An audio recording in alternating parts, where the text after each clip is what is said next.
ये कहानी है विजयपुर गांव की। एक ऐसा गांव जहां खेतों की हरियाली के बीच हर सुबह किसान पसीना बहाने निकल पड़ते थे। इसी खेती-बाड़ी से गांव के लोग अपना घर चलाते थे।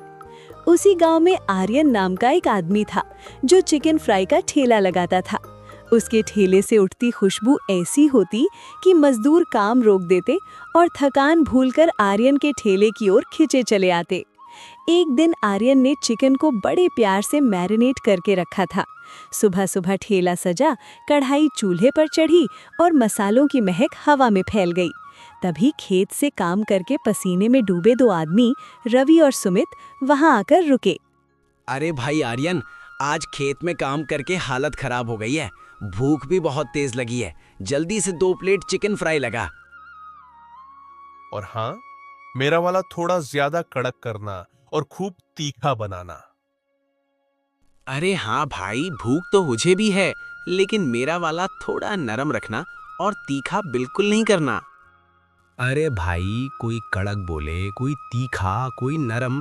अब बताओ किसका क्या बनाऊं? तुम लोग रुको, मैं अपने अंदाज में बनाता हूं। जैसा बनेगा वही ठीक रहेगा। आर्यन फटाफट चिकन बनाने लगा, लेकिन उसके ठेले पर यही सबसे बड़ी परेशानी थी। कोई कड़क मांगता, कोई नरम। इतनी फरमाइशों में वो अक्सर उलझ जाता कि किसका क्या याद रखे। यही उसके काम की सबसे बड़ी दिक्कत बन चुकी थी। एक सुबह आर्यन जल्दी जागा, योग कसरत की और फिर बाजार की ओर चल पड़ा दीनू काका के पास चिकन लेने।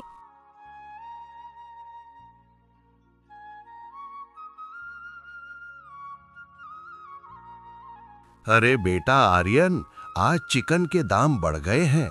जो कल तक 200 रुपए किलो था, वही आज 250 रुपए हो चुका है। लेना हो तो ले लो, वरना कोई बात नहीं। अरे काका, एक ही बार में इतना महंगा? ग्राहक भड़क जाएंगे। थोड़ा कम कर दो ना, नहीं तो हमारा धंधा बैठ जाएगा। बेटा, मैं क्या करूं? मंडी से ही मुझे महंगा मिल रहा है। अगर 10 रुपए भी ना कमाऊं तो घर कैसे चलेगा? इसमें मैं कुछ नहीं कर सकता। आर्यन ने मजबूरी में कम चिकन खरीदा और घर लौटकर अपनी पत्नी काव्या को सारी बात बताई। काव्या, आज दीनू काका ने दाम पूरे 50 रुपए बढ़ा दिए हैं। ऊपर से ग्राहकों की अलग अलग डिमांड रहती है। अगर आज दाम बढ़ाया तो लोग भड़क जाएंगे। समझ नहीं आ रहा क्या करूं। अति छोड़िए ना, अब क्या कर सकते हैं। जब दाम बढ़ ही गए हैं तो आप भी बढ़ा दीजिए, बाकी आगे जो होगा देखा जाएगा। आर्यन ने तय कर लिया कि जो प्लेट 50 की थी, अब वो 70 की होगी। उसने चिकन धोया, उसमें दही और अपने पूर्वजों से मिला गुप्त मसाला मिलाया। उसने ठेले पर नया बोर्ड टांग दिया, चिकन फ्राई 70 प्लेट। तभी 2 पुराने ग्राहक, विकास और उसका दोस्त, वहां आए। अरे यार आर्यन, कल तो तुमने कड़क और तीखा मांगा था तो दिया नहीं, और आज फोकट में 200 रुपए बढ़ा दिए। भाई, दाम मैंने नहीं, दीनू काका ने बढ़ाए हैं। जब मुझे महंगा मिलेगा तो सस्ता कैसे दूंगा? और रही बात डिमांड की, इतनी भीड़ होती है कि भूल हो जाती है।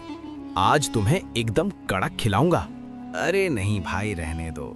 इतना महंगा चिकन हमसे नहीं खाया जाएगा। चौराहे पर अब भी 50 रुपए की प्लेट मिल रही है। भले वो तुम्हारी तरह स्वाद ना दे, पर पेट तो भर जाता है। ग्राहक चले गए। पूरा दिन सन्नाटा रहा। आर्यन सिर झुकाए बैठा था कि तभी वहां एक अजनबी आकर खड़ा हो गया।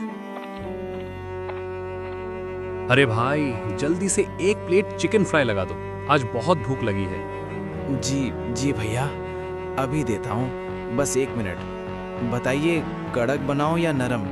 तीखा कितना रखें? आर्यन की घबराहट देखकर वो अजनबी मुस्कुराने लगा। भैया, बुरा ना मानो तो एक बात पूछूं? हाँ भैया, बोलिए। देखिए, मुझे कड़क चाहिए हो या तीखा, जैसा भी बनाना हो। ठेला तुम्हारा है, सामान भी तुम्हारा। पर अगर बुरा ना मानो तो मुझे अपने हिसाब से खुद ही फ्राई करने दो। पैसे मैं पूरे दूंगा, कोई कमी नहीं रहेगी। भैया, आप खुद बनाएंगे? चलिए ठीक है, बना लीजिए अपने हिसाब से। मैं साइड में हट जाता हूँ। आर्यन ठेले के एक तरफ खड़ा हो गया।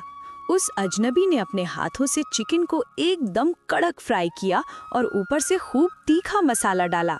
वो वहीं खड़ा खड़ा स्वाद लेकर खाने लगा। खाना खत्म करके उसने पूरे 70 रुपए आर्यन के हाथ में थमाए। अरे भैया, आपके ठेले पर ग्राहक इसलिए नहीं टिकते क्योंकि हर किसी की पसंद अलग है। मेरा एक सुझाव है, कल से एक नया नियम लगा दीजिए। जिसे खाना हो वो खुद अपने हाथ से चिकन फ्राई करे और जैसा चाहे वैसा बनाकर खाए। ठेला आपका, सामान आपका, बस सेल्फ सर्विस वाला ठेला। अजनबी की बात आर्यन के दिल में घर कर गई। वो चला गया, लेकिन आर्यन पूरी रात यही सोचता रहा। अगले दिन सुबह उसने अपनी पत्नी काव्या से चर्चा की। काव्या, कल तो ठेला बिल्कुल नहीं चला। तुम्हारी कहने पर दाम तो बढ़ा दिए, पर ग्राहक रूठ गए। अजी चिंता मत करिए, कोई ना कोई रास्ता जरूर निकलेगा। हमारा सालों पुराना काम है। आप बस हिम्मत रखिए और कुछ नया सोचिए जो ग्राहकों को पसंद आए। मुझे उस अजनबी की बात याद आ रही है। मुझे उसे एक बार फिर मिलना होगा। आर्यन गांव की गलियों में उस अजनबी को ढूंढने निकल पड़ा। काफी देर भटकने के बाद वो एक मटन करी के ठेले के पास दिखाई दिया। अरे भाई, मैं आपको कब से ढूंढ रहा हूँ। आप कहाँ चले गए थे? अरे बोलो भाई, क्या काम है? मैं तो यही हूँ। इस गांव का नहीं हूँ, बस 2 दिन के लिए दोस्त के पास रुका हूँ। अच्छे खाने का शौकीन हूँ, इसीलिए यहाँ चला आया। भाई, कल जो आपने सेल्फ सर्विस वाला आइडिया दिया था, वो क्या आपने कहीं देखा है? हाँ भाई, शहरों में ये बहुत चलता है। वहाँ 3-4 कढ़ाइयाँ रख देते हैं और लोग अपने मन से फ्राई करके खाते हैं। तुम भी एक बार ट्राई करो, तुम्हारा ठेला चमक उठेगा। आर्यन ने अब ठान लिया था कि वो हार नहीं मानेगा। उसने घर आकर पूरी तैयारी शुरू कर दी। अगले ही दिन से आर्यन पूरी तैयारी में लग गया। उसने अपनी जमा पूंजी से 4 नए चूल्हे और 4 कढ़ाइयों की पक्की व्यवस्था की। अब उसने अपना ठेला पुरानी संकरी गली की जगह गांव के एक बड़े और खुले मैदान में लगाया। ठेले पर उसने ढेर सारा मैरिनेट किया हुआ चिकन सजाया और एक बड़ा सा बोर्ड टांग दिया। तभी गांव के कुछ पुराने ग्राहक वहां से गुजरे और ये नजारा देखकर दंग रह गए। अरे भाई आर्यन, ये क्या कर दिया? 4-4 कढ़ाइयाँ लगा दी। इतने सारे गैस और बर्तन क्यों रख लिए? एक साथ कितने ग्राहक आ जाएंगे तुम्हारे पास? अरे भाइयों, जरा पास आकर बोर्ड तो पढ़ लीजिए। ठेले पर साफ लिखा है सेल्फ सर्विस वाला ठेला। आप लोगों को कभी तीखा चाहिए होता है, कभी नरम, तो कभी एकदम कड़क। हर किसी का अपना स्वाद है, इसीलिए जिसे जैसा चाहिए वो खुद अपने हाथ से बनाकर खा सकता है। और जिसे खुद नहीं बनाना, उसके लिए मैं हूं ही, मैं बनाकर दे दूंगा। अरे वाह भाई, ये तो तूने बहुत ही जबरदस्त बात सोची है। चलो मुझे आधा किलो मैरिनेटेड चिकन दे दो, मैं खुद ही फ्राई करके देखता हूँ कि कैसा बनता है। आर्यन ने उस ग्राहक को तैयार चिकन थमा दिया। ग्राहक ने खुशी खुशी कढ़ाई संभाली और अपनी पसंद के हिसाब से उसे तलने लगा। उसे ऐसा करते देख रास्ते से गुजरते और भी लोग खिंचे चले आए। देखते ही देखते वहां मेला सा लग गया।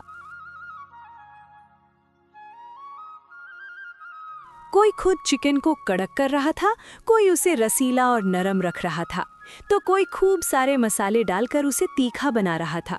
जो लोग खुद हाथ में नहीं लगाना चाहते थे, उनके लिए आर्यन खुद फुर्ती से चिकन फ्राई करके परोस रहा था। आज तो कमाल हो गया। उस अजनबी की बात ने तो मेरा काम ही बदल दिया। देखते ही देखते आर्यन के ठेले पर फिर से पुरानी रौनक लौट आई, बल्कि अब तो पहले से भी ज्यादा भीड़ रहने लगी। कढ़ाइयाँ लगातार चलती रहीं और खुशबू पूरे गांव में फैल गई। शाम ढलते ढलते जब आर्यन ने हिसाब लगाया तो उसने एक ही दिन में 2000 रुपए का धंधा कर लिया था। वो खुशी खुशी ठेला समेटकर घर की ओर चल पड़ा। घर पहुंचते ही उसने सारा पैसा काव्या के हाथ में रख दिया। काव्या, देखो आज की कमाई। तुम्हारा कहना सही था, हिम्मत नहीं हारी तो रास्ता मिल ही गया। अब हमारे घर में फिर से खुशहाली आएगी। मैंने कहा था ना, नया सोचेंगे तो ग्राहक जरूर आएंगे। आपकी मेहनत और इस नए तरीके ने वाकई कमाल कर दिया। आर्यन और काव्या के चेहरे पर अब सुकून और खुशी थी। आर्यन का वो सेल्फ सर्विस वाला ठेला अब पूरे विजयपुर गांव की शान बन चुका था। यहीं पर चिकन फ्राई वाले आर्यन की ये कहानी समाप्त होती है। दोस्तों, अगर आपको ये कहानी पसंद आई हो और आप भी चाहते हैं कि अगली कहानी में आपका नाम पात्र के रूप में आए, तो अपना नाम कमेंट सेक्शन में ज़रूर लिखें। साथ ही चैनल को सब्सक्राइब करें और बेल आइकन दबा दें ताकि अगली कहानी आपसे छूट न जाए।